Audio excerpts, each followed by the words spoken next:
Dan il-podcast joffri spazju fejn il-mistiedna jesprimu l-ħsieb personali b'mod liberu u responsabbli fuq suġġetti varji, mhux neċessarjament ikun hemm qbil mal-opinjonijiet tal-mistednin. Għalhekk nistiednu lill-udjenza sabiex tevalwa l-argument miġjub u bl-ebda mod ma jsir attakk personali fil-kummenti. Hija l-intenzjoni tal-produtturi li dan il-podcast ikun spazju fejn il-libertà tal-espressjoni tiġi dejjem imħarsa b'responsabbiltà u b'rispett sħiħ.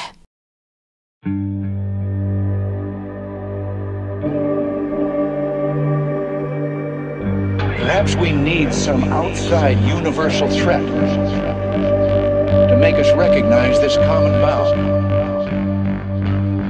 I occasionally think how quickly our differences worldwide would vanish if we were facing an alien threat from outside this world. Grazzi Joseph, tal-qajt l-istedina tagħna onorat ħafna. Il-peċir għati. Kif jinteressak jek da s-suġġett? Il-suġġett tal-paranormali għandu, ma ċertu nis, mux ma ħafna, għandu xi kultant ombra del ta' kontroversjali, on kella ombra ta' li mux suppost nitkellmu fuq, però il-paranormali kull ma u maffariet li l-lum ma nistawx nispiegaw. Però jista' jkun, anzi, kważi b'ċertezza li fil-futur dawn l-affarijiet jistgħu jispjegaw ruhom. Per eżempju, jekk tinilaqx il-mobile minn hemmhekk tiegħi. Hemmhekk eżattament. Biex nagħti eżempju ta' skużawni ġifieri, qed nieħdu dal-mobile. Jekk immorru 100 sena fl-istorja umana, in cosmic terms, in terms of time, of course, miexej, 100 sena hija tamelek bajnejk, a wink, jew li sekettata, sekk lura 100 sena. U tajdilhom f'100 sena ħekolkom da device li bih tistgħu tagħmlu pratikament kollox. Banking, titkellem ma' nies differenti, tisserfja taqra l-news, tikkontrolla l-karozza, tikkontrolla t-temperatura tad-dar. 100 sen ilu kienu jorbtuk ġo straight jacket u jieħduk ġo sanitarium, ġo spar tal-moħħ. Jekk immorru lura 400-500 sen ilu fil-Medjuevu meta kien hemm l-Inkwiżizzjoni u tgħidilhom milli isma' f'500 sena ċirka ħajkun hemm device kienu jaħarquk, jorbtuk ma' siġra jew ma' xi ħaġa u tuk in-nar għax jgħidu lek li inti qiegħed consorting with the devil, in league with ma' xitan. Ġifieri noqogħdu attenti ħafna, ġifieri jekk missejjer żball l-anaf Jobs laqqas Gates kien qal naħseb Gates però fis-78, late 70s or beginning of the 80s kien qal 128K capacity it's the maximum li qatt naslu biex ikonna fid-devices computers tagħna. Ġifieri llum 128K titħaq tibda gigabytes. L-ewwel moon mission, anzi il-shuttle li landjat fuq il-qamar kella inqas computing power mill-mobile phones illi llum aħna nżommu fil-bud. Da biex nagħti introduzzjoni li għandu jkun jaf biha kulħadd kemm ftit żmien ikun hemm progress fl-understanding tagħna ta' teknoloġija ta' affarijiet li qabel konna nsejħulhom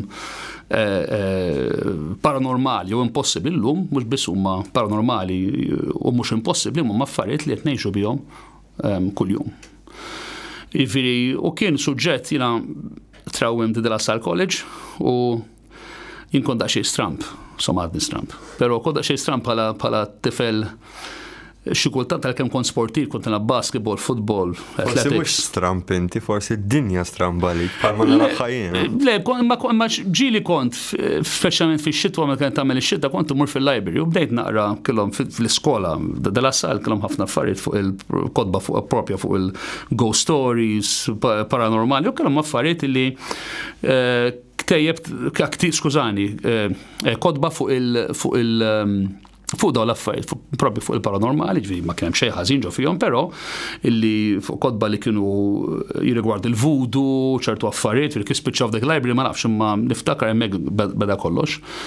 U mbagħad tukat long story short, u mbagħad kont bdejt naqra l-kotba ta' Padre Amort, Għax kont meta kelli xi 13 sena, missieri kien raġel verament tajjeb, raġel fuq l-irġiel kulħadd iħobbu, però kien mill-ħalq ormu daqsxejn salvaġġ, fis-sens ma kienx hemm salvaġġ fis-sens illi meta konna naraw it-television ma kienx joqgħod attent x'qed naraw jekk kienx tajjeb għat-tfal jew le, mhux jiġri affarijiet ta' kif taqbad ta' affarijiet karnali u hekk ngħid imma affarijiet ta' horror movies ta' forsi ta' jinnaf dirty Harry xi violenza ma kienx joqgħod jagħti każ, ma kienx idilhom ir-rasu li forsi għal tifel.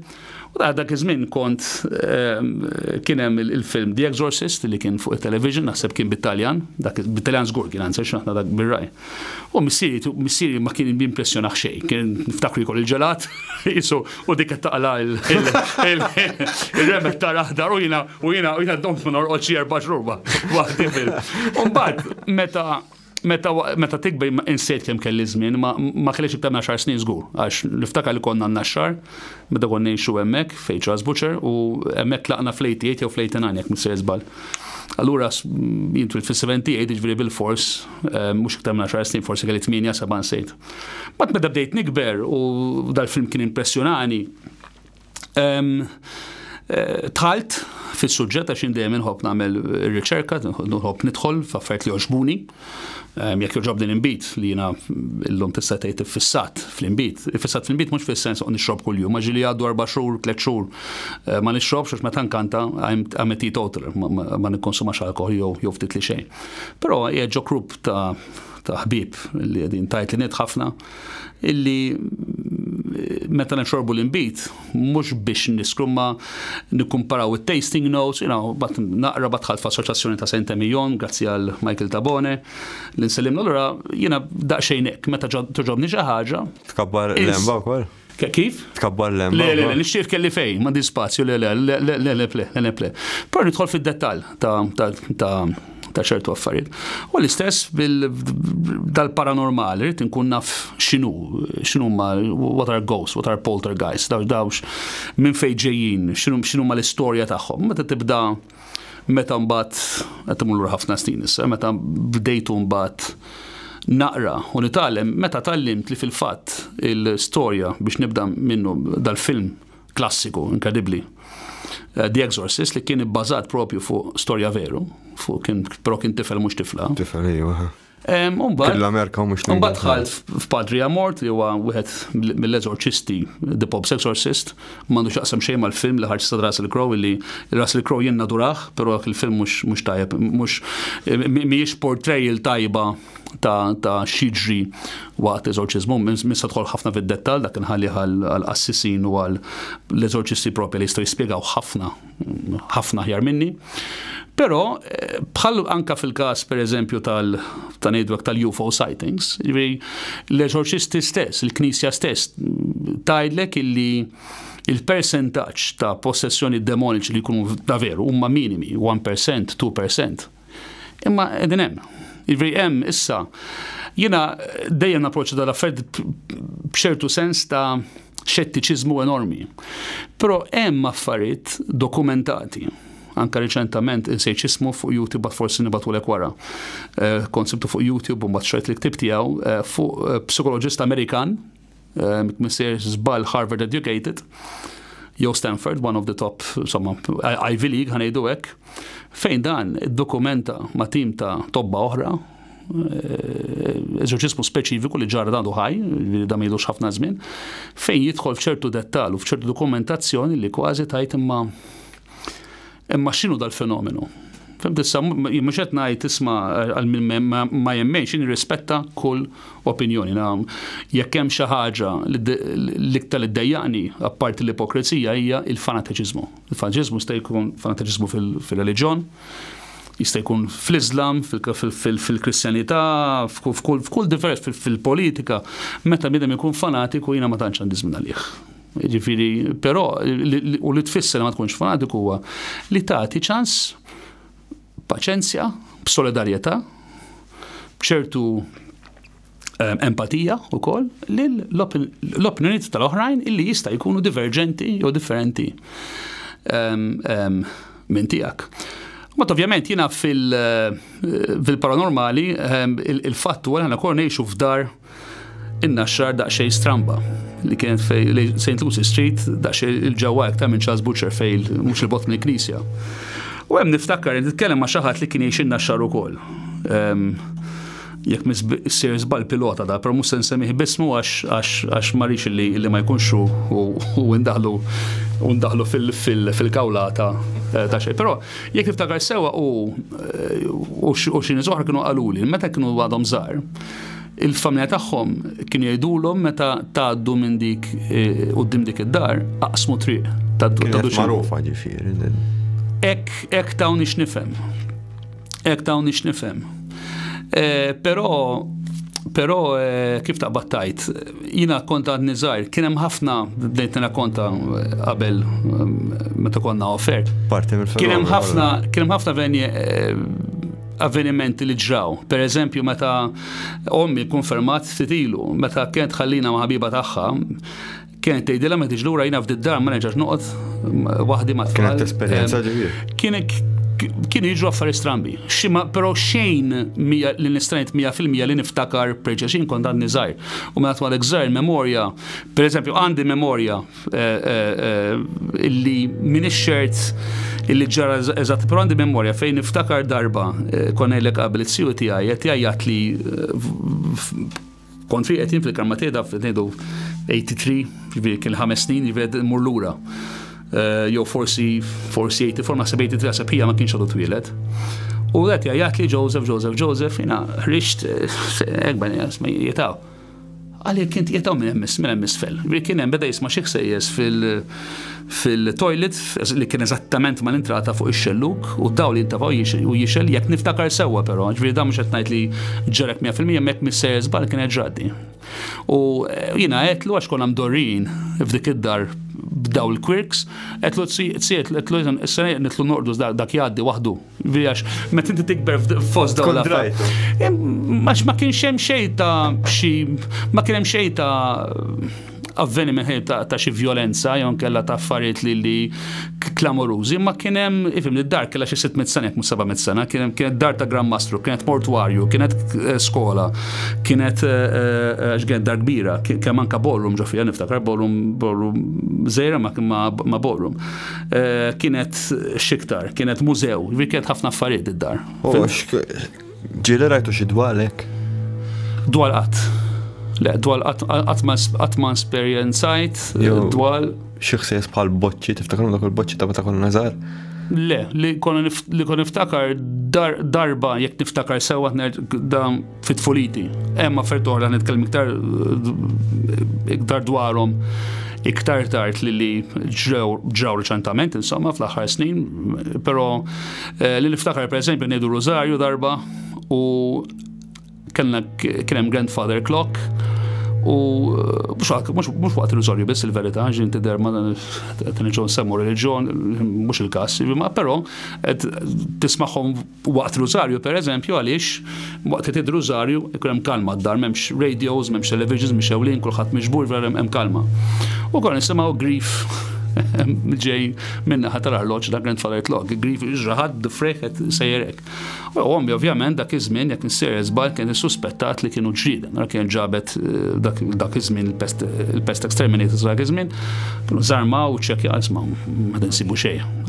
Darba oħra again waqt li ngħidu Rosario hija żejr kien twilet fl-84 1 Oktober da forsi kien frar. Meta ngħidu Rosario u nisimgħu imma din iftakar diġà żgur għax għadha imprinted tant kont ixxukjat. Nisimgħu isa splużjoni ġejja minn fejn ħija kien rieqed fil-kott fuq. U ommi wersqet għax ħasbet li t-tifel waqa' jew ġara xi ħaġa. U ġejna il-fuq l-ewwel ommi jiena warajja ma naħseb kien moħħti wkoll. U nitlu fil-kamra kien frar, da kien dar kbira bil-ceilings għoljien, u kollox magħluq u marbut bil-firrolli għall-antika ġifieri da mlebda mod biex tiftaħ tiegħek jew tiftaħ ovvjament inti għax bil-firroll bil-doppju. Kollox magħluq ma kien hemm mlebda kurrent u niftakar il-ħija rieqetek fuq kien rasu lejn xelluk qisu qatt ma ġarax dik il-faqa li kien hemm. Ta' fi frar ma kienx hemm murtali, festi jew bombi ma kien ħajm kien. Dik kienet ħaġa oħra li ma stajniex nispjegaw, dik ġra żgur, jiġifieri dak iż-żmien issa. Jista' jkun li fuq il-bejt tal-ġirien id-dar kien kbira kien 4 bibien fuq it-triq jekk mhux 5, imma jista' jkun li kien hemm tank tal-gass liħa tal-ġirien, jista' jkun. Però ma smajna xejn, ħadd ma qal xejn, u taf inti dak iż-żmien ma kienx hemm Facebook, però kien hemm is-sindikajri. Jiġifieri kien hemm il-Facebook kienu jkunu nisa xi fil-galleriji u dak kien il-Facebook dak iż-żmien kien il-Neighborhood Watch ukoll u Security System. Jiġifieri, però jista' jkun you can't rule it out. Hemm storja interessanti ta' NASA engineer li kien jaħdem ma' NASA u da għadu esperjenza xitan skontu.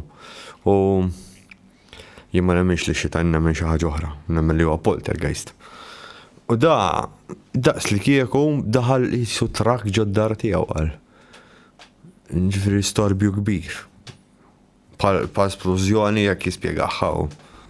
Jiena l-uniku ħaġa ta' xettiċiżmu li għandi, xettiċiżmu, mhux qed ngħid li mhux veru, ġifieri mhux qed ngħid jiena mhux qed nirridikola jew ngħid illi m'hawnx nies madwar id-dinja mhux ovvjament Malta biss għax aħna qatra fuq kollox fuq xejn bħala pajjiż żgħir, illi m'għandhomx esperjenzi li jew huma veru jew li huma ħasbu li huma veru għax hemm differenza. Ġifieri inti tista' tesperjenza xi ħaġa li ntaħsibha vera u ma tkunx, jew kellha tesperjenza xi ħaġa li tkun verament dak li qed tesperjenza sewwa.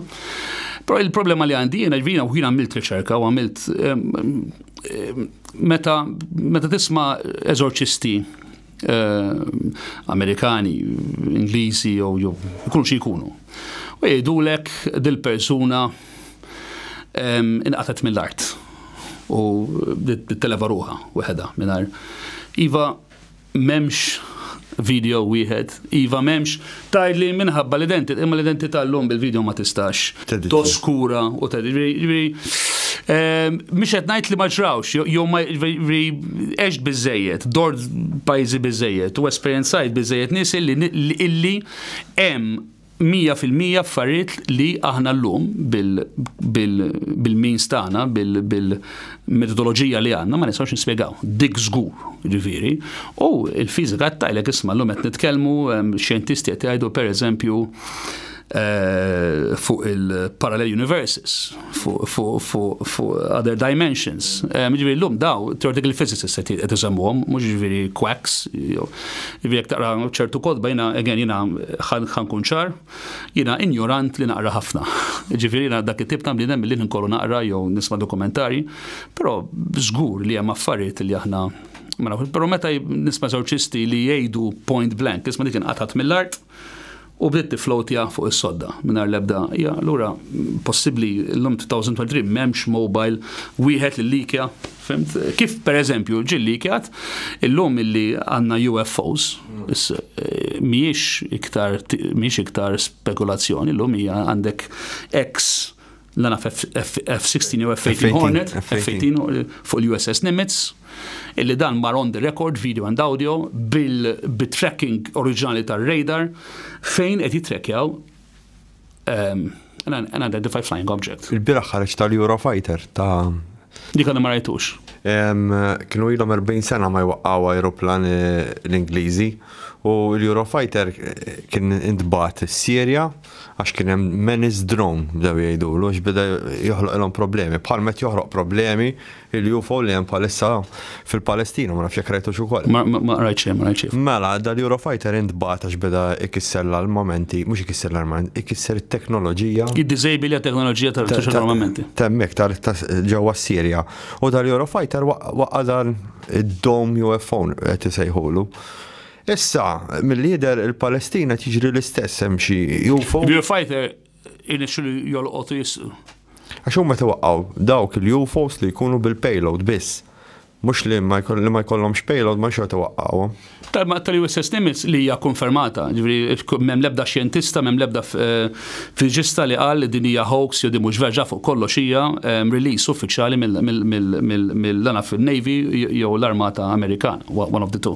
Il-Navy ovvjament għax kien fuq aircraft carrier. Li dan mhux biss dal-UFO li huma jtulu tik-tak beda jagħmel manuvri li huma skont it-teknoloġija tal-lum impossibbli u li toqtol kwalunkwe passiġġier li jkun hemm ġo fih, għax għandek ovvjament G-forces aħna bħala ġisem nistgħu biss nittolleraw ċertu ammont, però meta dan beda jagħmel acceleration illi ma nafu blebda inġenju uman li sema da tip ta' acceleration u da tip ta' 90 degrees, etc. u daw jitfarku l-aeroplan. Li dawn li dan mar fil-rendezvous point, li u rendezvous virtuali f'ajru tal-piloti li kull ma kienu jafu daw l-aircraft carrier u l-pilota. Ġviri, dik turi li hemm intelligenza, għax fil-rendezvous fil-coordinates preċiżi. Da minn biex tisimgħu u taqraw aktar fuq tal-każ. USS Nimitz u YouTube jitilkom ir-riżultati kollha. Major networks, major intervisti fit-tul, Joe Rogan, CNN, New York Times, din kollox hemmhekk ġifieri black on white u ma ninsewx dal-aħħar kien hemm il-whistleblower li kien lider quddiem il-Kongress Amerikan. Ġifieri issa li hemm issa l-domanda oħra hija l-UFOs huma x'inhuma man-made diffiċli. Interdimensional beings minn fejn ġew minn dinjiet oħrajn? Time travel, qed issemma wkoll dal-aħħar. Time travel dik ma rajtx, time travel fil-futur huwa possibbli Einstein għalinna. Jekk inti qed tivvjaġġa ġo naviċella spazjali at close to the speed of light u għalek għaddej 6 snin, pereżempju, fl-ispazju, iż-żmien li jkun għadda fid-dinja jkun 20 sena, 30 sena. Skont ovvjament iktar maddum, iktar ġifieri meta tiġi lura inti ħatkun ġajt 5 snin, kull ma min kontaf ikollu 50, 60, 70 jew skont kemm kont iddum tivvjaġġa. Ġifieri time travel fil-futur teknikament hemm. Il-domanda hija fil-passat, dik ma nafx dik il-passat hija diffiċli, ma mill-lider hemm xi ċertu pockets li ċaqalqu milli stajt nifhem għax jien l-istess jien m'iniex xjenzjat, imma bdejt insegwi wieħed u bdejt li hemm ċertu pockets fejn jista' jkun tislippja ġo time parallel ieħor. Eba, niġlu għal di, però nerġa' mmur lura għal paranormali, per eżempju, għara videos per eżempju ta' poltergeist. Kien hemm il-każ per eżempju ta' Enfield. Li kien hemm ma kienx hemm videos, però kien hemm ħafna ritratti u recordings u testimonjanzi anke per eżempju ta' żewġ pulizija li marru hemmhekk, maraw raġel. U fej daw, literalment qalu fil-rapport uffiċjal da ngħidu fis-70s, ġifieri mhux qed ngħidu da pulizija, konstabli u surġenti u xew x'kienu, fejn marru għax kien hemm l-affarijiet itiru fid-dar, għax kien hemm każ ta' naħseb kien jisimha Janet, it-tifla waħda minnhom, u da marru tal-Enfield. Il-poltergeist Enfield kien każ famuż ħafna fl-Ingilterra, fid-dinja tista' tgħid li ġie bbażat ukoll one of the Conjuring movies qed nisser żball fuq. U dan marru l-pulizija u qalu fir-rapporti uffiċjali aħna rajna sufan li jiżen 7 kilo, qisu xi ħadd tefgħu minn naħa l-oħra tal-kamra. U ma kienx hemm dak il-ħin ma kienx hemm it-tfal fejn u anke kemm it-tfal biex titfa' sufan ta' 7 kilo, 60 kilo minn naħa l-oħra tal-kamra, jew ta' qilbu hekk.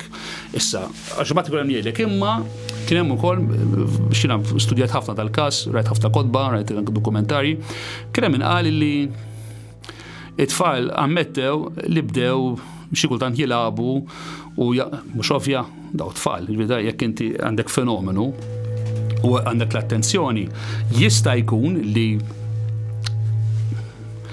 15 minn 30 tal-affarijiet li bdew jiġu forsi għamilthom int, ma 15 oħra le. Għax impossibbli li tant kien hemm nies involuti f'dan il-każ illi diffiċli ħafna li tgħid li ma kien hemm xejn. Jiena naħseb li kulħadd jesperjenza xi ħaġa ma dejjem on a different scale. Ara,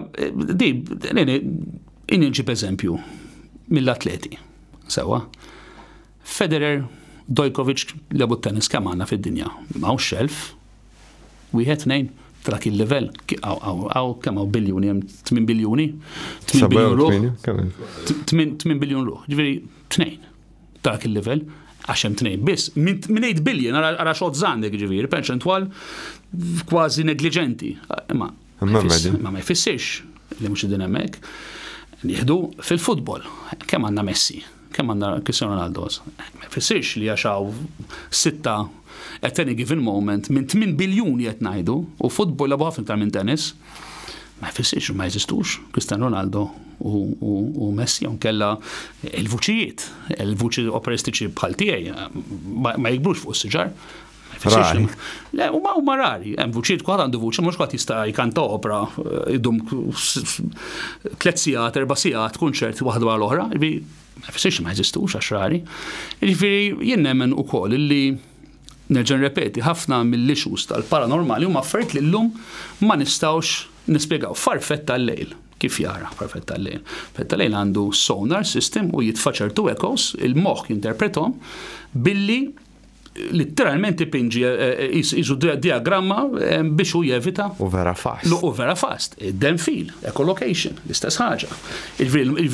Dak kompless moħħ tal-lejl. Aħna ġenetikament maħniex il-bot ħafna minn den fil u minn farfett tal-lejl. Tinsiex aħna ġenetikament, per eżempju, tates aħna na 47% tal-istess kromosoms tal-tates, tal-bikkets, anka l-juni, eccetera. Aħna differenza bejna u bejn ċimpanzi. Bonobo, li naħseb u l-qreb tagħna, 1% għandek minn ċimpanzi jkoll banana u għandek minn l-Einstein għamlek it-theory of relativity u l-Beethoven jagħmlek il-Ninth Symphony. 1%. Issa immaġna xi ħadd illi fid-diversità inkredibbli tagħna tal-Homo sapien illi huwa żviluppat mentalment li jista' per eżempju, ikun prona l-telekinesis. Per eżempju, issa, again... Dik naqa stramba. Iva, jimiex għadna l-telekinesis, pero jekk den fil jista jibat u farfetta jista jibat dat tip ta' jista jkun hemm xi ħadd fost daw il-biljuni li għandhom kapaċità li jinfluenzaw xi ċertu affarijiet fil-surroundings tagħhom, mhux qed ngħid li hija remote viewing temmen fih. Ma ċewa mux temmen, xtaħsib? Kont rajt illi sansi tal-FBI u CIA u anka l-Homeland Security kellhom nies illi kienu propju qed jagħmlu studju u jużawhom biex jagħmlu remote spying fuq ir-Russi, pereżempju. Ġifieri niddejja ħankun ċar, jien mhix espert f'dal affarijiet qed nitkellem b'mod intellettuali, fil-sens huwa intellettuali huwa bniedem illi jitkellem fuq affarijiet illi they go beyond his expertise għax kun jaqra eċetera dak huwa. Però jiena m'iniex espert, m'iniex ovvjament gradwat f'dawn l-affarijiet, kull ħaġa tinsemmu għandha propju il-studju u l-speċifiku tagħha. Jiġifieri u fuq il-remote view ma tantx rajt affarijiet. Tafa l-istorja ta' Red October. bil-kas ta' Oktober iva. Ma dak minn hemmhekk. Is-San Marino tajt inti sewwa. Dak qabdu l-wieħed insejt jismu bħalissa. Engo Swine xi ħaġa kien jismu. U qalulu f'sibilna da submarin. Sabilhom is-submarin, għalhom għawiet is-submarin. Meta dokumentat? Hija dokumentat. U għalhom ma tidux tkunu tafu x'inhu jiġri għax qalulu wara jdaqshekk thank you. U allura ma tidux tkunu tafu x'inhu jiġri wara. U beda jidilhom, kien hemm lider xi UFO qed tiġri wara dal x'ismu. Dik ma rajtix. Imbagħad jekk toqgħod tfittex u tqalleb tibda tara l-interviews tal-Baħrin kollha l-istess eżatt mingħajr ma jinbidel xejn, jisedaq li għawtawhom skript ħadd taqra di. Fim, hemm ħafna. Kien hemm ukoll ċar kristall UFO jekk minn ser żball kien niżellana fl-Awstralja laqas South Africa, kien Zimbabwe. Però kien anke wieħed l-Awstralja tnejn. L-Awstralja 67. Eżattament, fej dawn kien hemm dokumentarju estensiv fej mbagħad it-teacher li kien hemm dak il-ġurnata u ma ġabx wiċċu għax beda jikpi fil-dokumentarju fl-intervista għalina ġejt sforzat li nikdeb it-tfal dil-affari vera ġrad, vera kien hemm kuntatt of the third kind, encounters of the third kind ma tal-Awstralja. Però ta' Zimbabwe hija simili ħafna. Ta' Zimbabwe kien hemm John Mack li kien ma nafx jekk tafx bih John Mack. Ma niftakrux le. John Mack da kienu jgħadduh passata sħabu, kien professur ġifieri, kien psikjatra u qabad jistudja l-fenomenu tal-abductions. U beda jsib li pereżempju jien u Mirko ma nafux xulxin imma għandna l-istess dettalji żgħar li jagħmlu kif naqbad ngħidlek correlation ma' xulxin. Kulħadd beda jitnejjek bih, mbagħad irċieva telefonata ġimgħa wara li ġara l-każ ta' Zimbabwe u sifer hemmhekk, u mbagħad għandi reġa' mar l-Ingilterra u mitwara xi ftit żmien kienu tajruh. Le, ma il-każ Zimbabwe ma tantx għajfu, però l-Awstralja tant huwa dokumentat, tant intervistaw il-studenti li grum, ma da għaliex in the middle in rural Australia, all right, one fine day, il-studenti kollha bit-teachers kollha xejn jisma' spaceship landed u daw in-nies ħarġu u they communicated with us telepathically. Ma naħseb li kienu ilhom għax ġimma qabel New Zealand kien hemm avvistament ta' UFO, ġifieri naħseb kienu ilhom iduru daw biex jaraw fejħajif u jew l-ħin opportun. Ara, il-verità meta n-nies, jiena nitkellem ħafna fuq dal-affarijiet ovvjament fil-privat, fil-pubbliku qatt ma dil-ewwel darba. B'mod esklusiv għal Sajjan Podcast. Però il-verità hija li mela x'inhu għaljen? Għaljen huwa xi ħaġa illi mhux ta' din id-dinja. Mela aljeni huma aħna fuq il-qamar. Meta aħna niddebatu Space Shuttle jew probe fil-lunar landings, aħna aljeni fuq il-qamar. That's it. Il-probes tagħna li batna li issa waħda minnhom ħarġet anke mis-solar system tagħna, dik hija probe aljena. Il-Mars rover li batna fuq il-pjaneta Mars, dik hija probe aljena għax ma ġietx minn aħna aljeni meta nħorġu il-barra mill-atmosfera tal-planeta Terra tad-dinja tagħna sewwa. Issa, il-galassja tagħna, all right, jekk taqra di xjenza qed ngħid, mhux qed ngħid fuq il-paranormali, jekk taqra, hemm biljuni fuq biljuni, jekk missier żball l-estimate għax ma nafux b'eżatt, 900 biljun, repeat trillion, all right? Ta' galassi, mhux ta' solar systems trillions iktar. Mela, u il-solar system tagħna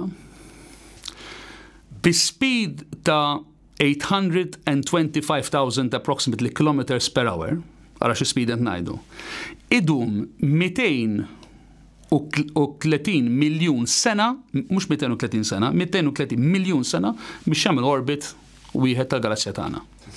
Fi speed ta' 800,000 and 28,000 Google it, ma naftakarx eżatt. Minnar ma tagħmel collision.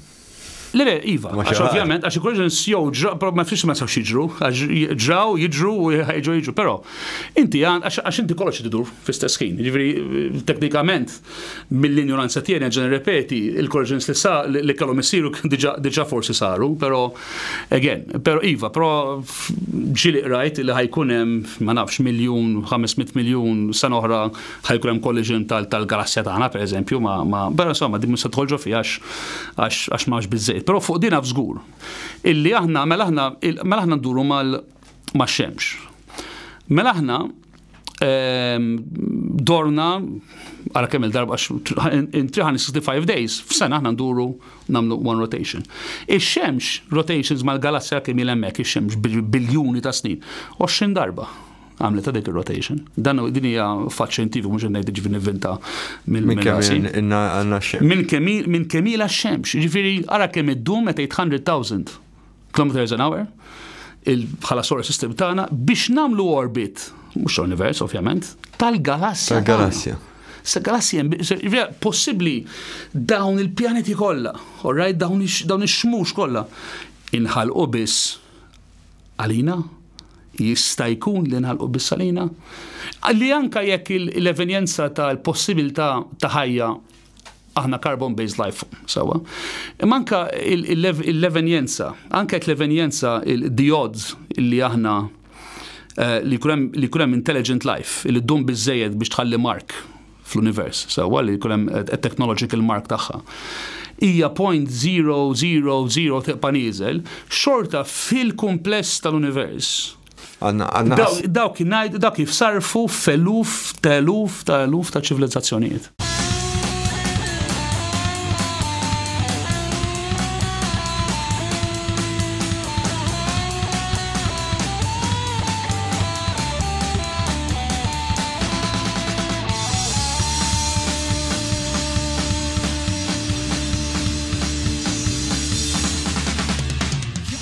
Għadna maħniex type 1 civilization, naħseb. Kull manna type 1 viċini type 1 huwa l-internet. That is the beginning of a type 1 communication. Però aħna maħniex laqqas type 1 civilization. Dak nafx min kien. Carl Sagan kien qalu Michio Kaku kien għamel yes, aħna qasana qegħdin l-internet huwa type 1, qegħdin viċin. Naħseb illi eventwalment għaxek Mr. Zbal kien jgħid il-type 3 huwa dawk li jagħmlu qisu wajja il-Faraday cage madwar ix-xemx, per eżempju, harness all the energy. Harness all the energy. Dakom affarijiet fit-theoretical physics. Però li huwa ċert huwa li tant l-univers huwa vast, li tajt b'arroganza u b'ċertezza illi aħna biss u iż-żeblaħ u titnejjek u tibilgħu fil-warrani bnies illi ikunu ġenwinament esperjenzaw xi ħaġa, jiena qatt ma rajt UFOs ħankun ċar. Qatt ma rajt UFO u kemm nixtieq, però tkellimt ma' nies ma' piloti senior pilots mal-Air France, per eżempju, mal-Lufthansa, xina nsiferħin kollu, 3 xarrejn ta' ħajti kull sena fl-ajru. Sanni kif ġejt minn 9 xhur, 23 vjaġġ, nintaqa' ma' piloti, nagħmel bib magħhom jiġu. Kien hemm każijiet ta' piloti fejn dalu isma' jiena rajt flying saucer daqs ground tal-futbol 2 nautical miles il-bot, jew il-bot mill-aeroplan. Tomajt viċin. ċuċata, in-avionik tem ċuċata. U hemm ħafna affarijiet dokumentati l-lum anke YouTube huwa librerija li jekk tuża tajba u ta' fejt mur stupenda u fejn tara dokumentarji serji ta' official pilots with voice logs ta' pilots li raw ċertu UFOs. Ħanħu l-okkażjoni jekk qed jaran il-pilot fin-98 li ra il-UFO. Meta kienet isuq helikopter, nixtiequ li jikkuntattjani, forsi jitina l-istorja. Għax jgħid nismaħħa l-istorja li fin-98 kien hemm dal-pilot. Malta ġifieri? Ejja. Kienet isuq helikopter. Li jidher di smajta second hand jiena. Kien hemm da sieħbi kienet qiegħed il-ġotieġ, iż-żorriq, u kien hemm dal-pilot fejn beda jirrakkonta li kienu u pilota ieħor ma' barrani mhux Malti. U bdew jaraw UFO jistaħba wara isħab. U x'kien marruh deħ, ma rawx iżjed.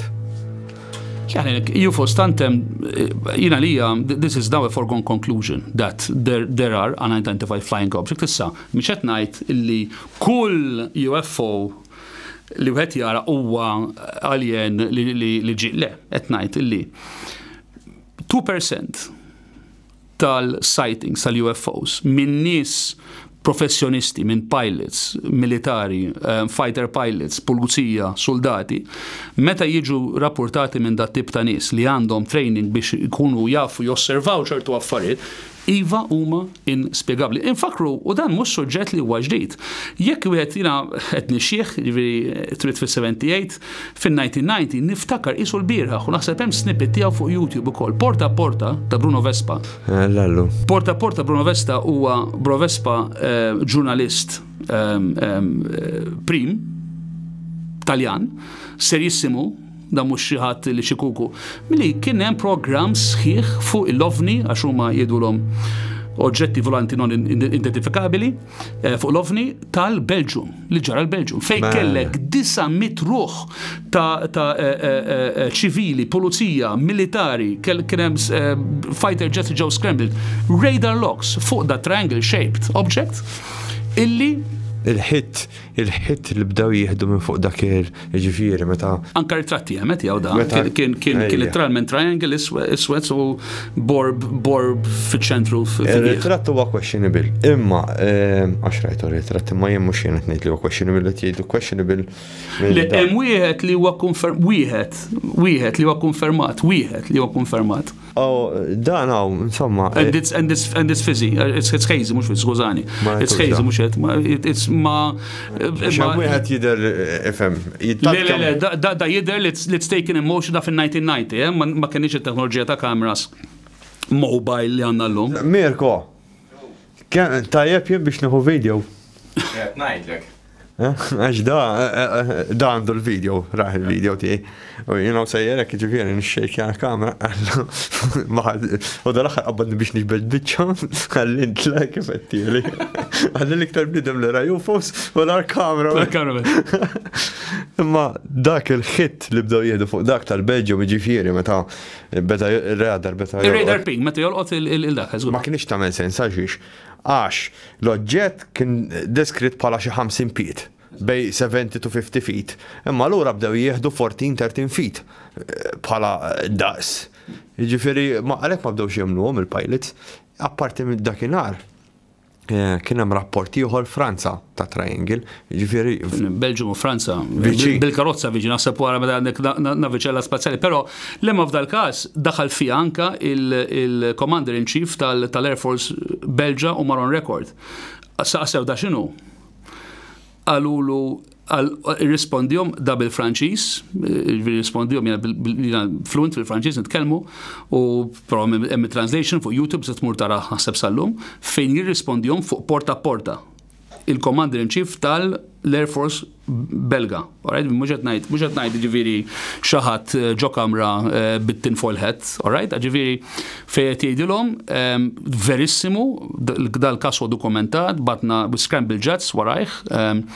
U ma nistax neskludi li dan mhuwiex, sam paraphrasing mhux verbatim, però qal in so many words, fejn ma nistax neskludu li dan huwa naviċella spazjali minn ċiviltà oħra għalina. Franza għandhom programmi li għaddej mi-68 jew minn is-sejjer żball fuq il-UFOs. Kellhom problema f'Dijon u kellhom problema oħra fejn kellhom joħorġu xi aeroplani fejn il-Canary Islands. Ġifieri kellhom esperjenzi. Il-każi dokumentati l-lum qed jiġu issa classified, so declassified, not unclassified, declassified. Fejn inti għandek rapportaġ u investigazzjonijiet fuq xieren ta' UFO, confirmed UFO sightings, fejn iskrambiljaw jets tal-Navy u tal-Armata biex jagħmlu interception. This is undisputed. Tantem ben, per eżempju, Randall Forest, il-każ li ġara tal-Ingilterra again triangle ma' fej kellek high officer, high ranked officer fejn qed jgħid isma' din vera għamilt recording, it happened over 3 days or 4 nights. Missa wkoll. Fej deskriva ċertu hieroglyphics fuq il. Għanelek hija arroganza enormi, tgħid impossibbli, xiġifieri, impossibbli, ma tistax. Kif impossibbli, taf x'inhu impossibbli? Impossibbli huwa li aħna din l-unika ċiviltà intelligenti fil-dinja. Hija ħaġa impossibbli. Immur lura għal famuż Roswell ħadd jaf bih. Roswell fil-47 ġrat qed ngħid sewwa għax korġejt inti qabel. Roswell, meta ġara l-każ ta' Roswell? Fej Jesse Marcel għal Charlton illi sfurza waħda literalment kważi with a gun to his head biex jibdel l-istorja. L-entità illi tat il-press release lill-medja Amerikana dak iż-żmien. Tinsewx, tiġġudikawx il-medja kif nafu għallum, qed ngħidu fil-47 Rediffusion u Gazzetti xejn iktar. Rediffusion u Gazzetti għas telefons tajbi ma kien hemm faċli dak iż-żmien, Mr. Esbar kien għadhom bil-xismu. Fil-47 il-militar Amerikan uffiċjalment il-press release tiegħu ħareġ we have recovered an alien crash. Lada minn naviċella spazjali għaljena saret weather balloon li kienet mela Project Mogul lek Mr. Zbal għalu biex jagħmlu. Imma kif jista' jkun il-Press Department tal-Militar Amerikan jagħmel żbal bħal dak? Inti taf x'intajt? Inti isek qed tajt isma' ħares Joey ta' Zurriq qabat Great White Shark bil-qasba ta' 23 pit. Da tgħidha pereżempju waħda mill-gazzetti li ntana illum Times of Malta pereżempju jew Malta Today. Daw jgħidu ma kienx Great White Shark ta' taf x'kien lajlow tal-plastik. Jista' jkun dal-militar għamil press release. Dawk 501 bombers jgħidulhom ġifieri jkunu trenjati apposta biex identifikaw ċertu affarijiet li huma radioattivi jew teknoloġija tal-Amerikani. Għaxem teorija bissa tkun illi bdiet l-attenzjoni kollha ta' sightings kollha tal-UFOs meta aħna split the atom, meta kien hemm l-ewwel testijiet u l-ewwel esplużjoni tal-bomba atomika. 14 ġurnata wara ħabat UFO mal-Fermi Tower u hemm. Però kien hemm, di ma rajtix Fermi Tower, però kien hemm anka fil-passat jekk tmur lura 200, 300, 400, ġifieri anka towards written history, ġifieri inti għandek towards recorded history, inti għandek ħafna mentions ta' UFOs. Tolli papiri. Ġifieri għandek il-Vimanas ġifieri manka għandek anka l-Ewropa stess kien villaġġ in state fejn kien il-Ġermanja. Fejn da it's so well documented illi għaliex dak iż-żmien ma kienx hemm helicopters, ma kienx hemm ma kien hemm xejn flajru, ħlifa safar u sħab, ma kien hemm xejn iktar. U qed itik disks. Disks, eżatt. Triangles, cylinder, pat-tik-tak. Yes, vidad najdu qabel kolonk, anka di bħala arkeoloġija. Dal-aħħar Malta kien hemm programm ta' Hancock, Graham Hancock, alright, u ħafna intelligenzja Maltin ħarġu kontri għax qed jikdeb isma' jiena mhux qed ngħid li kull ma qiegħed jgħid Graham Hancock huwa sagrosant u written in stone, jien qed ngħid. Qiegħed iqajjem ċertu teoriji u ċertu mistoqsijiet li huma interessanti u veritabbli 100%. Il-istorja umana qed dejjem tiġi imresa aktar lura, iktar antika, dejjem qabel konna ngħidu 150,000 sena. Aħna l-oriġini tagħna sawa jekk temmen fl-evolution u fl-evolution eċetera. Illum meta mor lura 300, 400, 500,000, 600,000 kważi miljun sena. Li tinsibu anka speċi differenti, Neanderthals, Denisovans, dak insejt li jgħidu l-Hobbit ieħor il-Floriensis. Batistan aħna l-istudju tal-arkeoloġija tkun ukoll li biżżejjed li tajt isma' ma nafux kollox. Jiena affaxxinat bil-piramidi. Mhux qiegħed ngħid li l-piramidi ġew mibnija mill-aljeni, qiegħed ngħid jista' jkun daw saru with a copper jew x'kienet isu martel, promnar il-martel u bil-ġebla jista' jkun li l-istruttura that it's almost aligned perfect to true north aħjar minn ċertu binjiet li għamilna 200 sena ilu up to 0 point something of a degree. It is to true north, all right? Illi jista' jkun illi hemmhekk hemm pereżempju marble slabs ta' ma nafx kemm il-100 tunnellata aligned perfectly li l-laser jiqpa' dritt tul li jista' jkun illi tlifna parti mill-istorja tat-teknoloġija tan-nies li bnew għax hekk bnew l-Eġizzjani bħala għax huma jgħidu l-Eġiptoloġisti li dan pereżempju Kofu li da tum hija ma hemmx ħarglifik waħda ġewwa li juru kif imbniet fil-Great Pyramid of Gaza, kif m'hemmx. Kif m'hemmx, imma kif jista' jkun li ħadd ma klejm jagħti. Issa mhux qed ngħid li ma bnewx Eġizzjani, mhux qed ngħid hekk, qed ngħid jista' jkun li hemm parti mill-istorja tagħna li aħna tlifna, li aħna ma nafux żaw. Jista' jkun li kien hawn lost civilization. Atlantis, ta' fuq kollox, Plato għandna nikwotaw sal-lum li kien jgħid fuq Atlantis, jista' jkun li kien ċivilizzazzjoni minn qabel u l-Eġizzjani mbagħad ikkupjaw jew provaw jikupjaw il-piramidi. Jista' jkun li kienet parti minn Atlantis għax Atlantis tinsix it consists of 9 kingdoms. Jiġifieri jista' jkun li parti mill-kingdom.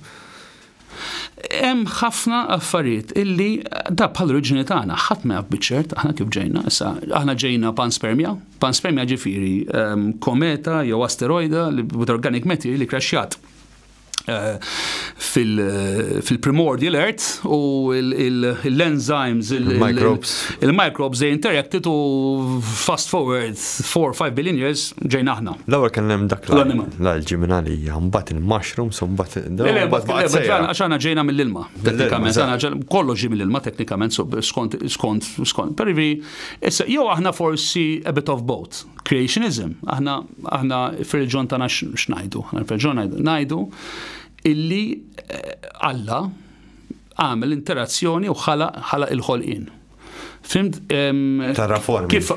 Kif għamel l-leva? ħa parti minn Adam, Kustilja x'kienet? Kustilja. U għamel l-leva. It looks a lot like DNA. Issa, teknikament, Alla x'inhu? Issa, Alla huwa alien żgur.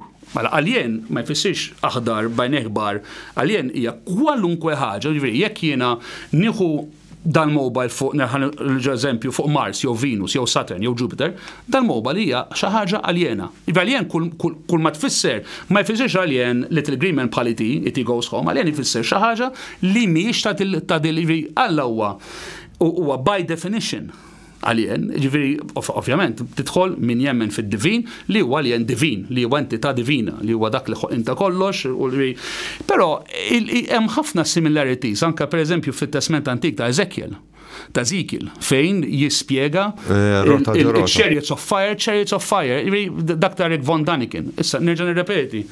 Mhix għax hekk ikun hemm dawn insomma li jifhmu f'kollox u li jħobbu fimta x'għandhom degree jew nkella jaħsbu li daw the all and end on. Illi jgħidu isma' le. Jien mhux qed ngħid li hekk huwa, jien mhux qed ngħid li ġara hekk, imma hemm ħafna affarijiet li huma anke fit-Testament Antik, anke tmur qabel, anke tara inscriptions Sumerjani, tmur fil-Mesopotamja, eċetera, ancient Syria. Hemm ħafna affarijiet li huma strambi, pereżempju fejn għandek inscriptions li għandhom 7,000 sena kważi, fejn għandek image li jiġbaħ eżatt DNA uman. Jew nkella inscriptions bis-solar system but with an extra plan. Dan huma undisputed li dal-affarijiet jeżistu fil-ġismu. Tara ħana stramba inti eżempju daw jisom jidru, jieħdu break, jieħdu break tul ta' snin kbar għalina, u bat jerġgħu jidru hekk. Pup, jisom issa jerġgħu jidru.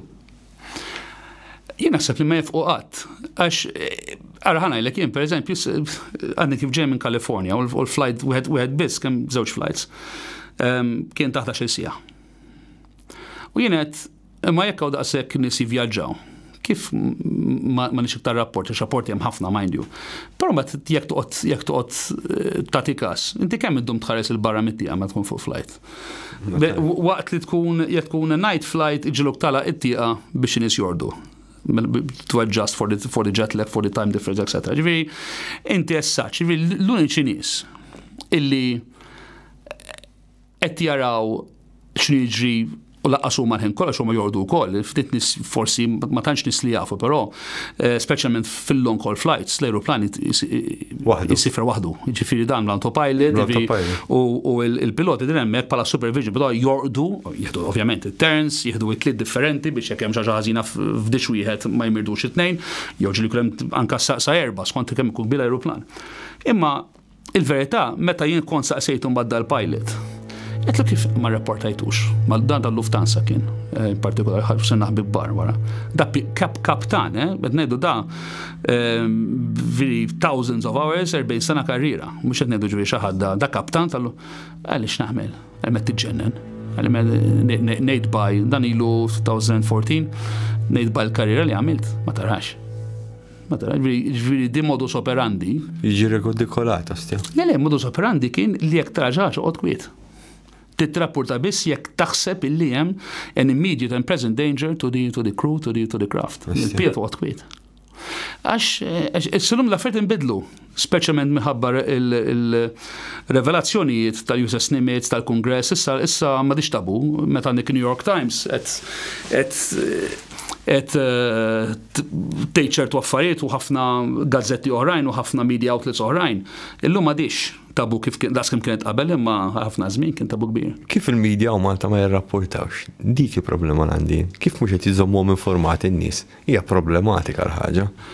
Ħanajlek, aħna jiena l-isem tiegħi fil-karriera tiegħi parti Joseph Calais huwa The Maltese Tenor. Mhux jiena il-vintajtu dal-isem kienu jgħidu li jekk il-press Ġermaniż u l-Ingliż l-iktar u ma tawili din nickname. Jiena ismi huwa sinonimu ma' Malta u vice versa. Però aħna ngħixu daqsxejn fid-dinja tagħna, aħna we're an island. U xi kultant fl-insularità tagħna kważi nifokaw biss bl-affarijiet li qed jiġru madwarna. Il-verità d-dinja ħafna ikbar minna u hemm affarijiet li jiġu li Malta ħafna l-medja qas biss rapportaw għax jafu li forsi l-Malti li m'għandhomx interess dwar affarijiet, jiena ma ħsibx, naħseb li interess għandu jkun hemm u hemm interess. Imma naħseb li xi kultant aħna nintilfu li naħsbu li aħna verament iċ-ċentru tal-univers u x'hemmx dur madwarna. Issa bdiet ngħidha bl-imħabba kollha li għandi għall-pajjiż li naħseb li ħadd ma jista' jgħinnek kemm inħobb il-pajjiż u nħobbu mhux għan nisaddar ħoqgħod jiggustawni, jgħidu kemm hu ħellu kemm iħobb il-Malti, il-Malta nħobba ta' veru. 500 ruħ li nitbaħħom li sharks, jiġifieri jista' jkun qed nesaġa, ma insomma.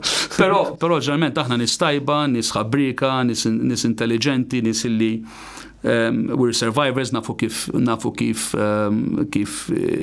nkunu resilienti, ġena maħkuma, però xi kultant naħsbu wkoll li wieħed mid-difetti tagħna, m'għandniex ħafna difetti korra, ma wieħed mid-difetti tagħna li ġieli naħsbu li aħna ċ-ċentru tal-univers meta maħniex. Ġifieri, però having said that, x'tirrapporta xogħol il-medja lokali, illi ċertu affarijiet oħra il-medja lokali tagħmel xogħol tajjeb, però llum bl-internet bil-riżorsi li għandna dik mhix limitazzjoni. Nixtieq nara però iva l-medja lokali pereżempju għaliex le gazzetta jew media portal. Gazzetta Carmen Kakija biss irrapportat. Waħda prinċipali għandha tagħmel pereżempju studio new fuq sightings in Malta, forsi saret di fuq kollox waħna ma rajniex. Jiġifieri jista' jkun ma qarax kollox. Sar studio. Jiġifieri I stand to be corrected jekk sar apoloġija bil-qudiem illi. Imma ma pubblika xejn, aħna naqgħu taħt il-5% mid-dinja kollha, ġifieri il-5% huma fiċ-ċentru tagħna qed jiġifieri Sqallija, Malta, Libja u Tunis. Il-5% qiegħed hemmhekk. Estra? U qed imniżżel jiġifieri fuq ir-rapport tal-Amerikani tal-Kongress. All right. La ma kontx nagħmel dik, ma kontx nagħmel. Lejna jien Malta nissorprendi ruħi pereżempju bit-tempijiet tagħna bil-ħajpoġġjon biex gantija. Ovvjament hemm ħafna teoriji u ħut li ġew provati, imma x'kienu eżattament dawn it-tempijiet? Fejn qegħdin in-nies li bnewhom? Kif ma tantx sibna remains tagħhom?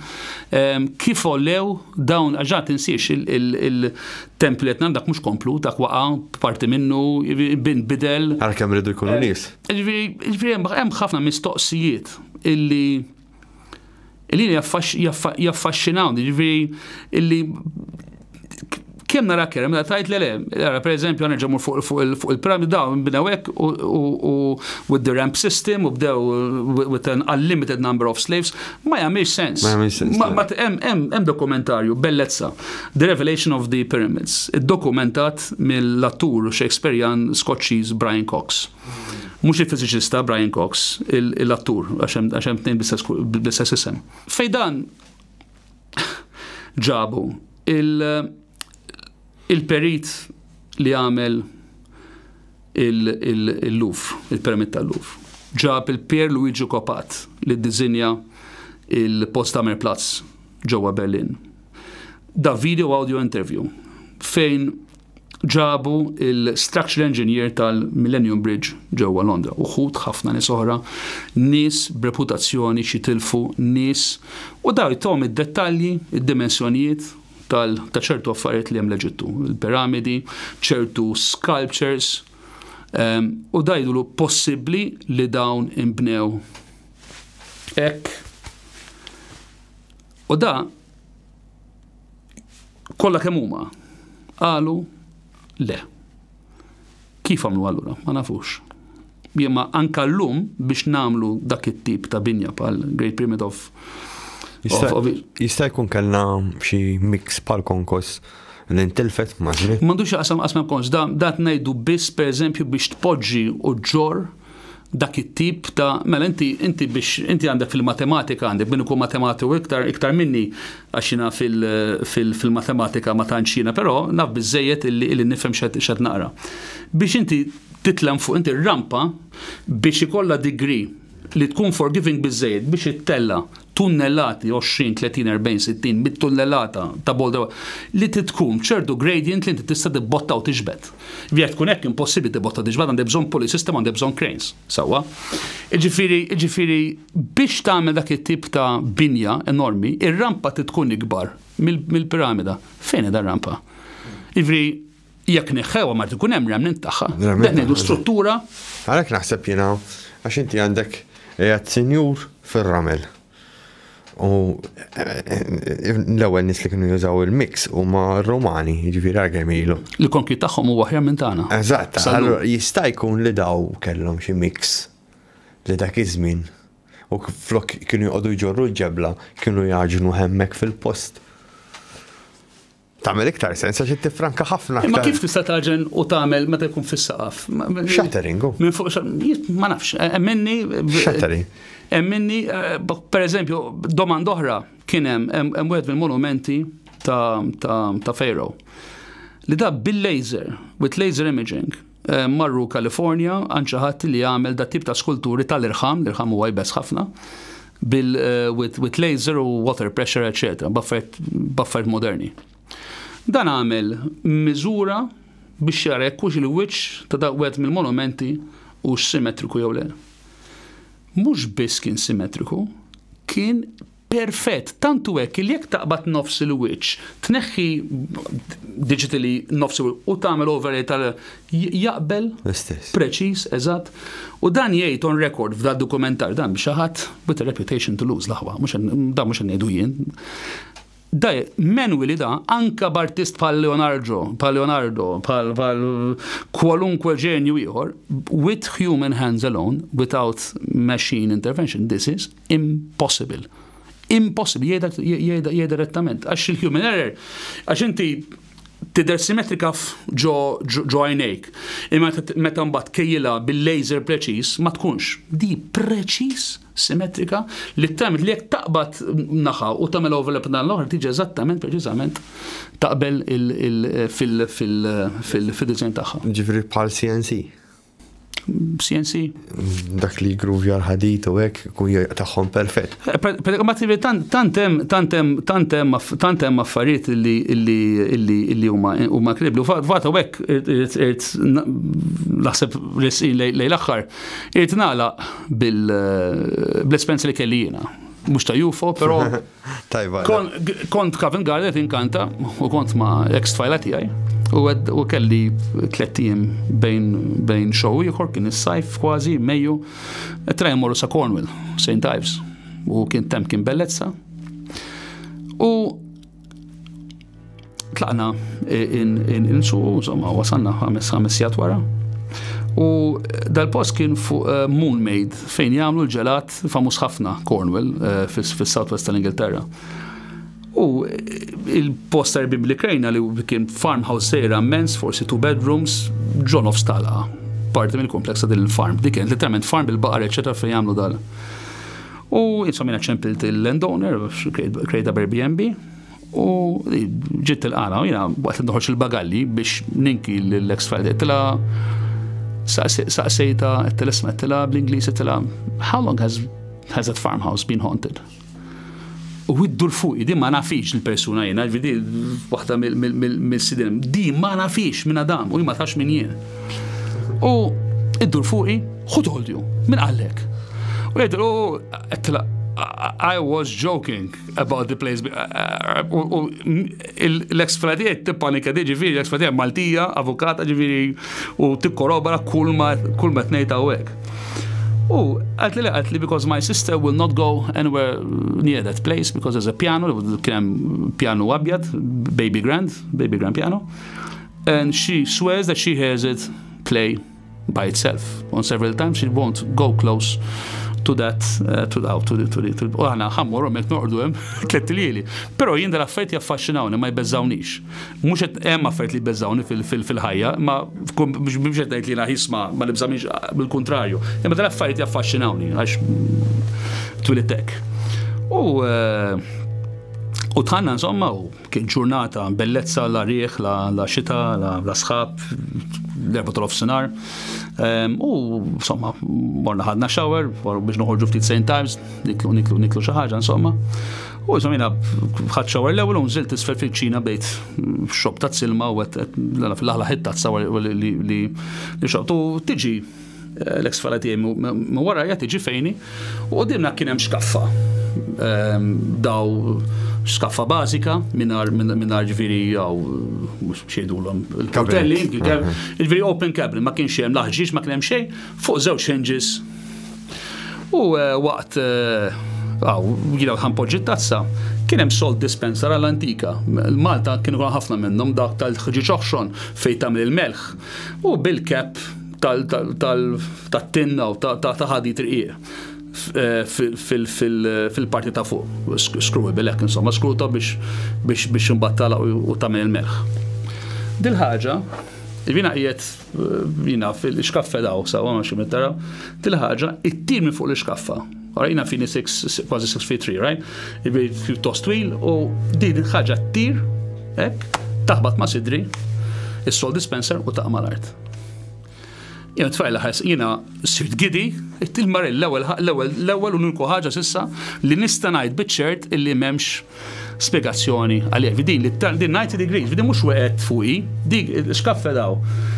It-tirek tolqotni f'ċo sidri u tal-SVD kienet witness mill-ex falatija li avokata Maltija ġifieri u d-dima wkoll. Ġifieri ma konniex la xrobna, jiena meta nkanta ma nixrobx, drogi ma neħdux, ma ġifieri li terqu f'nofs il-ġurnata, ma kienx bil-lejl, ma kienx filgħodu, kien fl-4-5 nofsinhar, hemmhekk f'Mejju kienu dawl qawwi. U jiena mill-ewwel ħaġa li għamilt ħriġt mid-dar u mort indur mhux għax bżajt, bil-kontrarju, biex kien hemm xi ħadd li forsi naf dax daqqa fuq il-ħajt jew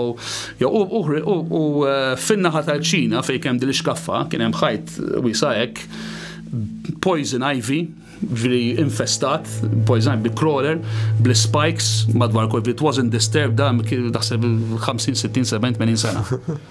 U mbagħad ħal ġewwa, żarmajt l-iskaffa, lajta lex, ovvjament, magnetizm ma kienx hemm magnetizm, kont libes t-shirt, ma kelli xejn, ma kien hemm l-ebda il-telefon ma kien hemm l-ebda magnetizm tat-telefon ħataqbad xi ħaġa li kważi tinżel nofs kilo. Mhix hekk impossibbli. It-tir taqbad ma' sidrek dan 90 degrees, hekk tara kull ġen. U mbagħad lajt l-xkaffa, rajt wara ma kien hemm xi danjam, chipboard, ma was a cheap shelf. U mbagħad ġie l-proċess nipprova nirreplika, forsi ħanara, forsi jenna, forsi imma laqqas highway kien ma kien hemm għal xi trakk tqil jew ma kienx hemm vibrations u jekk hemm vibrations kien hemm tazzi, kien hemm plattini, kien hemm affarijiet oħra biss. U provajt, ovvjament, bdiet għadha xejn tal-boxing u bdejt nagħti bil-pon il-xkaffa minn taħt, minn fuq, mill-ġenb u nagħmel is-salt dispenser fil-fledge tal-xkaffa biex tarak, ma ovvjament, meta bittaqa dritt l-isfel, mhux toħroġ. U kieku kont waħdi, konna forsi jinnaf għamlet bija xi ħaġa, imma kemm it-tfala tiegħi literalment set laqtet lila, fatipes li issar kien toħodha f'rasha kieku laqtet lila. U qudiema nerġa' repeti, ma kienx filgħodu, ma kienx bil-lejl, u mbagħad għadna mekrabatijiem niftaħar u ma ġara xejn aktar. Il-pjano ma daqx waħdu, għadna bħal babies u ma kien lebda iktar. Però dik il-ħaġa iva nista' nikkunferma illi ġrat u spjegazzjoni għaliha kif ġrat m'għandix, għax riħ ma setax ikun, għax ma kienx hemm l-ebda xejn miftuħ, kurrenti ma kienx hemm, kormil mhux vibration li seta' jagħmel jiċċaqlaq naqrek. Le ma kienx ċaqlaq kollox, din taret, literalment taret mill-iskaffa laqtitni f'sidri u niżlet l-isfel. Ġifieri u din affaxxinatni. Ġifieri magnetizm laqqas b'xi ħaġa jinnaf li kien hemm xi ħaġa li il-metall għax il-metall tagħha kien laqqas nafu it's not even jekk ma jaħdimx ġifiri kienet xi ħaġa li bes dal-moment probat qalet isma' għawint fik daqsġolf biex qoqli kwieta. U però dik ġrat 100% li dik ħaġa li ma stajtx nispjega. U ma kien hemm l-ebda, ma kienx hemm alkohol jew xi affarijiet oħra li jew għajja jew irqat jew nuqqas tarqat li seta' influenza. Dik ġrat 100% żgur u ġrat kemm ilu 2018-17 insejn dak kien ma milu xaqas, nix ħafna naqasla. Nirringrazzjak ġew. Xej, ringrazzja lilek. Forsi jiena fi kollok storja u tarġi tiġi tgħid. Bil-kollha. Thank you ħafna. Nirringrazzja lilek, grazzi u grazzi l-Mirko.